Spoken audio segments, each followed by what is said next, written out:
Hello friends, welcome to Sports All Rounder YouTube channel. Kabaddi தான் PKL 12 தான், S final தான். One last match பாக்கி இருக்கு இல்லையா இந்த சீசனுக்கு, அதை பற்றி பேசலாம். வெள்ளிக்கிழமை match Dabangg Delhi versus Ponneri Paltan final. என்ன நடக்கும் என்ன நடக்கலாம் என்னோட அப்சர்வேஷன் தரேன், உங்களுக்கு மாற்று கருத்து இருந்தால் சொல்லுங்கள். இந்த டோர்னமெண்ட்லேயே 3 வாட்டி 2 பேர் விளையாண்டாங்க. 3 வாட்டி மேட்ச் டை பிரேக்கரில் தான் போய் ரிசல்ட் வந்தது. அண்ட் இதுலேருந்து என்ன தெரியுது, நத்திங் செப்பரேட்ஸ் தெம். ஆக்சுவலாக ரெண்டுமே ஈக்குவலான டீமு, டஃப்பான டீமு தான் இது காட்டுது. டை பிரேக்கிங்கில் போய் ஜெயிக்கிறாங்களே டை பிரேக், அது கிட்டத்தட்ட ஃப்ளூக் மாதிரி தான், மாச்சா போச்சா தான், எப்படி வேணால் போகலாம். டை பிரேக் அதே மாதிரி தான். உங்களுக்கு கிரிக்கெட் ஒரு எக்ஸாம்பிள் ஒன்று சொல்கிறேன். 2019 ஒன் டே வேர்ல்ட் கப் நடந்தது லண்டனில்.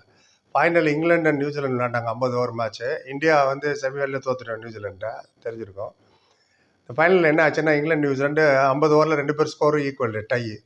அப்புறம் சூப்பர் ஓவர்னு ஒரு ஓவர் விளையாடுவோன்ட்டு அந்த ரூல் இருந்தது. அது விளையாண்டாங்க ஆளுக்கு ஒரு ஓவர், அதுலேயும் டை. இப்போ என்ன பண்ணுறதுன்னு ஐசிசி எல்லாமே உட்காந்து முடிச்சிட்ருக்காங்க, யாருப்பா கப்பு ஜெயிச்சது, எதுலையுமே இவங்களுக்கு பிரிய முடியலன்னு. கடைசியில் ஒரு ஐடியா, என்ன ஐடியா, யார் நிறையா 4 அடித்தாங்களோ அவங்களுக்கு தான் வின்னர்ன்னு கப்பை தூக்கி இங்கிலாண்டை கொடுத்துட்டாங்க. ஏன்னா சூப்பர் ஓவரில் அவங்க 2 4 அடித்தாங்கன்னு நினைக்கிறேன், இவங்க கம்மி 4 அடித்தாங்களாம். இது என்ன கூத்துன்னு எனக்கு புரியல. இது எப்படி இருக்குன்னா, உங்கள்கிட்ட ஒரு 2000 நோட்டு இருக்குதுன்னு வச்சுங்களேன், என்கிட்டயும் 2000 இருக்குது, ஆனால் 4 500 வச்சுருக்கேன். நான் 4 500 இருந்ததுனால என்கிட்ட 4 நோட்டு இருந்தால் தான் நான் தான் உங்களோட பணக்காரன், நீ ஏழைன்ற மாதிரி அர்த்தம். அது அந்த ரிச்சுன்றது. ஏன்னா இங்கிலாந்து ஜாஸ்தி 4 அடிச்சாங்களாம். ரெண்டும் ஒரே வேல்யூ தான், ஈக்குவல் ஜாயிண்ட் வின்னர் சொல்லிட்டு கொடுத்துருக்கணும். எனிவே அப்படி ஏன் செய்யலைன்னு நீங்கள் கேட்பீங்க. அது ஏன் செய்யலைன்னா, டோர்னமெண்ட்டுக்கு முன்னாடியே போட்ட ரூல். இப்படி நடந்தால் அப்படி நடந்தால் இப்படி நடந்தால் அப்படி இப்படின்னு போட்டதில் ஃபைனல் டை ஆச்சுன்னா இந்த மாதிரி கொடுக்கணுன்னு. எது கிரிக்கெட் எடுத்துன்னு வர, இனிமேல் கிரிக்கெட் தானே பேசி அவனை தான் முடிஞ்சு போச்சு பிகேல. இனிமேல் ஒரு வருஷம் கழித்து எல்லாம் வருவீங்க. ஹலோ சார் போஸ்ட்னு ஒரு காலத்தில் இருக்கும், அது கூட வருதில்லை. நீங்கள் பாதி பேர் அப்போ அடுத்த வருஷம் தான் பார்க்க போகிறேன். அதனால் கிரிக்கெட் ரசிகர்களுக்காக இந்த இருக்கட்டுமே ஒரு எக்ஸ்ட்ரா ஃபிட்டிங் தான் இந்த வேர்ல்டு கப்பை பற்றி சொன்னேன். ரைட்.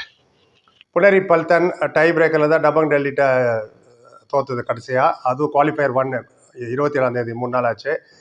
புனேரி பல்தன் நேற்று டைட்டன்ஸ் தெலுங்கு டைட்டன்ஸ்கிட்ட 9 பாயிண்ட் பெயின்லேருந்து வந்து 50-45 ஜெயிக்கிறதுலாம் ரிமார்க்கபிள் பர்ஃபார்மன்ஸ். எவ்வளோக்கா அதில் அஸ்லாம் இனாம்தார் கான்ட்ரிபியூஷன் அவ்வளோ இல்லை இருந்து. தெலுங்கு டைட்டன்ஸ் நிறைய ஜெயிச்சுட்டு வந்தாங்க. அவங்ககிட்ட 9 பாயிண்ட் பெயின்னு ஜெயிச்சு ஃபைனலுக்கு வந்துட்டாங்க.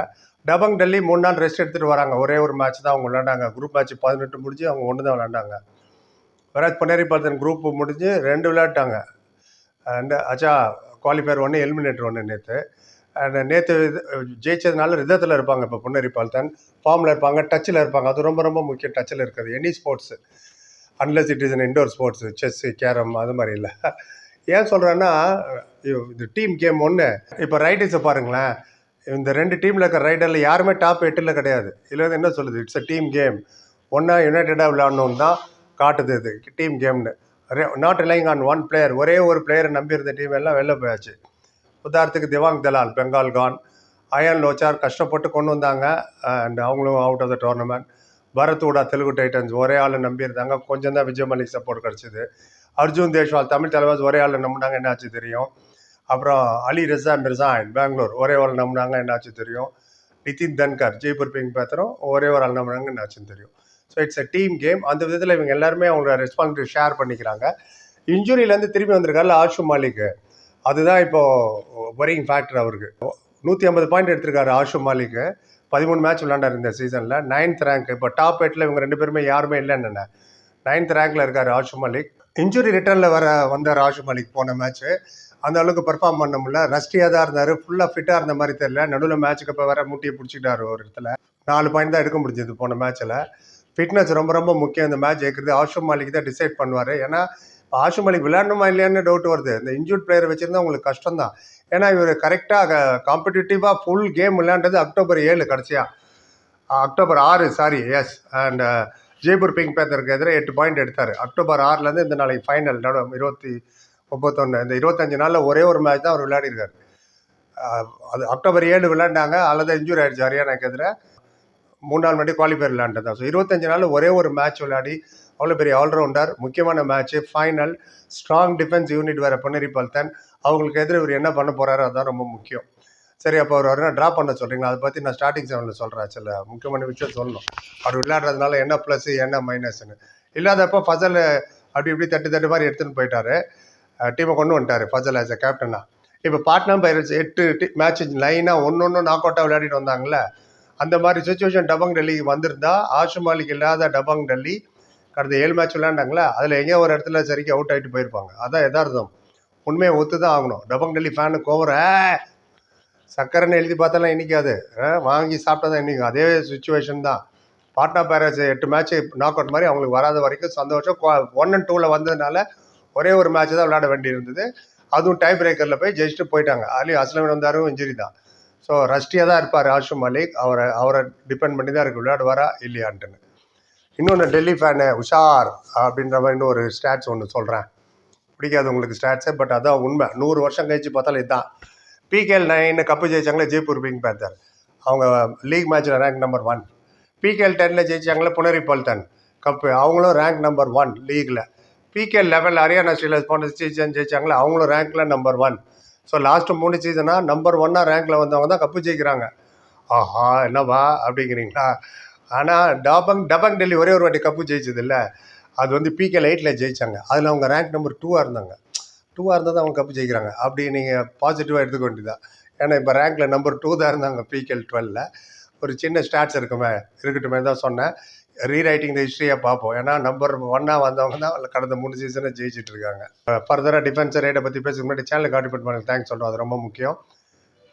ஈஸ்வரமூர்த்தின்ற ஒரு 40 rupees திங்க் ஆன் அப்படின்னு ஒரு 40 rupees கான்ட்ரிபியூட் பண்ணியிருக்காரு. Thank you so much Eswaramoorthy and think on. Friends, fan, viewers, subscribers நீங்களும் கான்ட்ரிபியூட் பண்ணிங்கன்னா லைக் டிஸ்லைக் பக்கத்தில் சூப்பர் தேங்க்ஸ்னு ஒரு பட்டன்.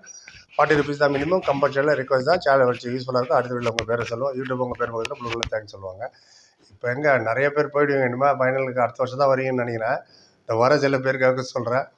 அதே மாதிரி கிரிக்கெட் ரசிகர்களுக்காக இனிமேல் கிரிக்கெட் லைனாக வரும். இன்னைக்கு கூட செமிஃபைனல் நடந்துருக்கு, India versus Australia women world cup. அது ரிவ்யூ எடுத்து நாளைக்கு வருவேன். சரி, ஓகே. இப்போ கண்டினியூ பண்ணுங்கிறீங்களா? ஒரு 50 ஐயா. புனேரி பல்டன் டிஃபென்ஸ் யார்? கௌரவ் கத்ரி, விஷால் பரத்வாஜ், அபினேஷ் நடராஜன், குர்தீப் அண்ட் அஸ்லம். அவரும் ஒரு டிஃபென்ஸ் பண்ணுவார். அதே மாதிரி அவங்க யார் டபங் ரைடர் யார் இவங்ககிட்ட தப்பிக்கணும்? டபங் டெல்லி ரைடர் ஆஷும் மாலிக் 150 பாயிண்ட்டு, டச்சில் இல்லை. போன மேட்ச்சில் கஷ்டப்பட்டார் நான் சொன்னேன். கடந்த 25 நாளில் ஒரே ஒரு மேட்ச் தான் அவர் விளையாடிருக்காரு. அதெல்லாம் கொஞ்சம் யோசிக்கணும் அவங்க.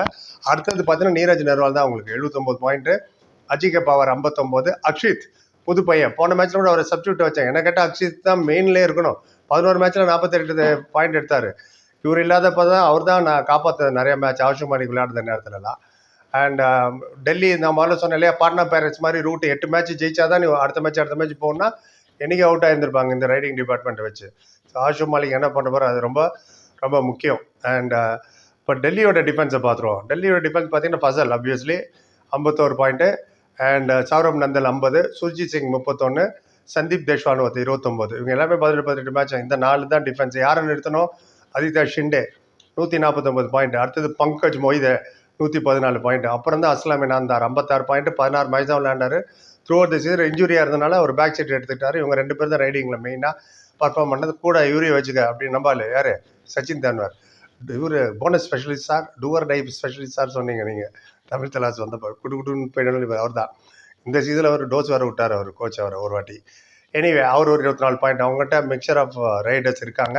அவங்க எல்லாமே அஸ்லமே நம்பி இல்லை ரைடிங்கு. ஆனால் இங்கே அப்படி கிடையாது. ஆஷும் மாலிக் விட்டால் நீங்கள் நீரஜ் நர்வால் 79 பாயிண்ட் தான் நாங்கள் நம்பி ஆகணும். புனேரி பல்டன் பாருங்களேன், டாப் 3 ரைடர்ஸ் பார்த்தீங்கன்னா 319 பாயிண்ட். இப்போ நான் சொன்ன 3 பேர் அதித்யா ஷிண்டே, பங்கஜ் மொய்தே, அஸ்லாம் இனாம்தார். வேறு டபங் டெல்லி பார்த்தீங்கன்னா டாப் 3 288 ரைடு பாயிண்ட் தான் மொத்தமே. பிகாஸ் ஆஷும் மாலிக் இன்ஜூர் ஆனதுனால. ஸோ ஆஷும் மாலிக், நீரஜ் நர்வால், அஜிகே பவார் இந்த 3 ரைடரும் சேர்த்து 288. 2 பேருக்கு 31 பாயிண்ட் ஆல்ரெடி மைனஸில் காட்டுது. They are +31 Puneri Paltan. சரி, டிஃபென்ஸில் தான் என்னன்னு பார்ப்போம். டிஃபென்ஸில் பார்த்தீங்கன்னா புனேரி பல்டனோட டாப் 4 வந்து 165 டேக்கிள் பாயிண்ட்டு. இப்போ நான் சொன்னேன் இல்லையா, கௌரவ் கத்ரி, விஷால் பரத்வாஜ், அபினேஷ் நடராஜன், குர்தீப், இது இல்லாமல் அஸ்லம் வேறு இருக்காரு. இந்த 4 பேருமே சேர்ந்து 165 டேக்கிள். வேறு டபங் டெல்லி பார்த்தீங்கன்னா டாப் 4ல் டிஃபென்சிங் யூனிட் வந்து அவ்வளோ எக்ஸ்ட்ராடினரி பெர்ஃபார்மன்ஸ்லாம் கிடையாது. அசல் தான் நம்பர் 1 51 பாயிண்ட்டு, சௌரவ் நந்தல் 50, சுர்ஜித் சிங் ஒரு 31 பாயிண்ட்டு, சந்தீப் தேஷ்வால் 25. இந்த 4 பேருமே சேர்ந்து மொத்தமே 161 டேக்கிள் பாயிண்ட் தான் எடுத்தாங்க. பாருங்கள், டிஃபென்ஸ்லேயே பல்டன் தான் முன்னாடி இருக்காங்க. ஸோ எல்லாமே ஃபேவரிங் புனேரி பல்டன் தான். புனேரி ஜெயிக்கிறது என்னோட ப்ரெடிக்ஷன் கேட்டிங்கன்னா 60% புனேரி பல்டன் தான் ஜெயிக்கும். ஆஷும் மாலிக்கில் தான் ரொம்ப டிபெண்ட் ஆகிருக்கு. என்ன பண்ண போகிறாங்கன்னு பார்க்கணும். டிசைடிங் ஃபேக்டர் அதான் டபங் டெல்லிக்கு. இப்போ நான் சொன்ன புள்ளி விவரம் இதெல்லாம் கரெக்டாக இருந்தானா நீங்கள் என்ன நீங்கள் ஒப்பீனியன் சொல்லுங்கள். பொறுப்பாக பின்னாடி லைக் கமெண்ட் சேனல் சப்ஸ்கிரைப் சந்திக்கிறேன். Thank you so much.